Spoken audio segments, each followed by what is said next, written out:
चाहेगा, जितना जीव छल छद्म पाखंड का आश्रय कर लेना चाहेगा, भगवान उस जीव से उतने ही दूर होते चले जाएंगे।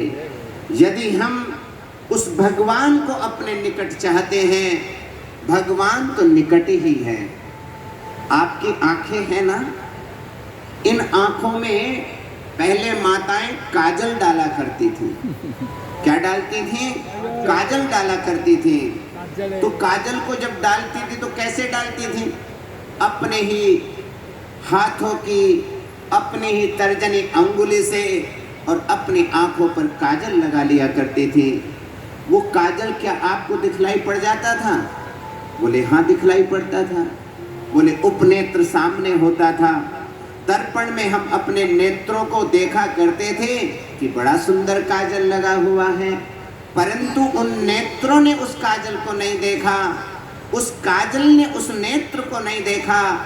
और आप भी यदि देख रहे हो तो आप भी प्रतिबिंब का सहारा लेकर के देख रहे हो। जैसे आपके पास में अत्यंत निकट वस्तु ये आंखें हैं, परंतु क्या आप अपनी आंखों को स्वयं देख सकते हो?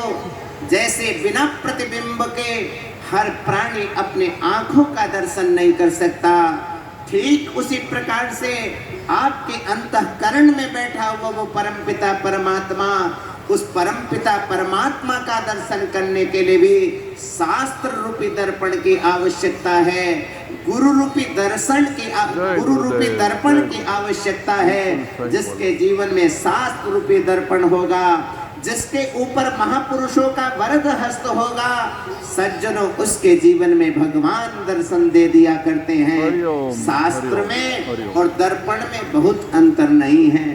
शास्त्र भी वही कार्य करता है जो कार्य दर्पण किया करता है।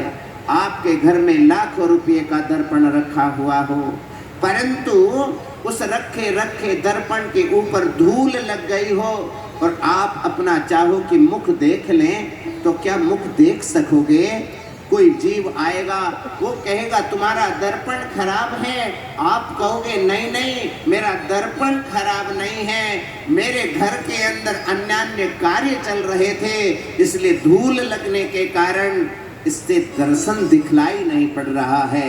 जैसे आप उसको झाड़ोगे, उसको पोंछोगे, उसको स्वच्छ करोगे, उसको साफ करोगे, आपकी तस्वीर, आपका चेहरा, आपका बिंब उसके अंदर दिखलाई पड़ने लग जाएगा। सज्जनों, शास्त्र भी वही कार्य किया करता है, हमको जगाने का कार्य किया करता है, हमको बुलाने का कार्य किया करता है, हमको समझाने का कार्य किया करता है, हमको प्रकृति में कैसे रहना है ये बतलाने का कार्य किया करता है। यदि शास्त्र नहीं होंगे तो सज्जनों हर जीव निरंकुश हो जाएगा। कौन क्या कहेगा, किसकी मानेंगे? किसने हमको मना किया है? किस मंदिर के अंदर जाना चाहिए, नहीं जाना चाहिए? शिवलिंग की पूजा करनी चाहिए, नहीं करनी चाहिए?